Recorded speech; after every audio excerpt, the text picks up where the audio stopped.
આજે આપણે વાત કરીશું વસંત પંચમી અને શિક્ષણના ઊંડા સંબંધ વિશે. તમે જાણો છો, વસંત પંચમી ખાલી વસંત ઋતુને આવકારવાનો તહેવાર નથી. પ્રાચીન કાળથી બાળકના ભણતરની શરૂઆત કરવા માટે આ દિવસને સાયન્ટિફિક અને સાયકોલોજીકલ રીતે બેસ્ટ માનવામાં આવે છે. તો પહેલું કારણ છે આ દિવસનું કુદરતી અને વૈજ્ઞાનિક મહત્વ. વસંત પંચમીથી સૂર્ય ઉત્તરાયણ બાજુ જાય છે, એટલે દિવસો લાંબા થાય અને સૂર્યપ્રકાશ વધે.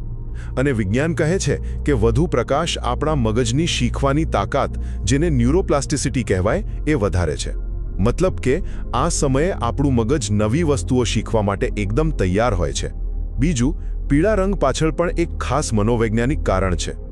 કલર સાયકોલોજી પ્રમાણે પીળો રંગ આપણા મગજને એક્ટિવ કરે છે, આપણો ઉત્સાહ વધારે છે અને સેરોટોનિન નામનું જે હેપી હોર્મોન છે એને બૂસ્ટ કરે છે.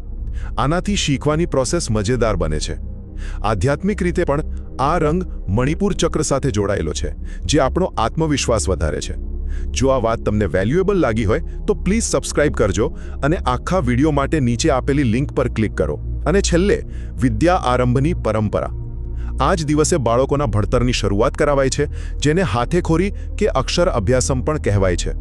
અને આનું બેસ્ટ ઉદાહરણ છે મહાકવિ કાલિદાસ, જેમને દેવી સરસ્વતીના આશીર્વાદથી આ જ દિવસે જ્ઞાન મળ્યું અને તેઓ એક મહાન કવિ બન્યા. તો ટૂંકમાં, વસંત પંચમી માત્ર એક ઋતુનો તહેવાર નથી, પણ ભણતરની શરૂઆત કરવા માટે પ્રકૃતિ, વિજ્ઞાન અને મનોવિજ્ઞાન પર આધારિત એક પરફેક્ટ દિવસ છે. પ્લીઝ સબસ્ક્રાઇબ કરો અને આ વિડીયોને લાઇક અને શેર કરો.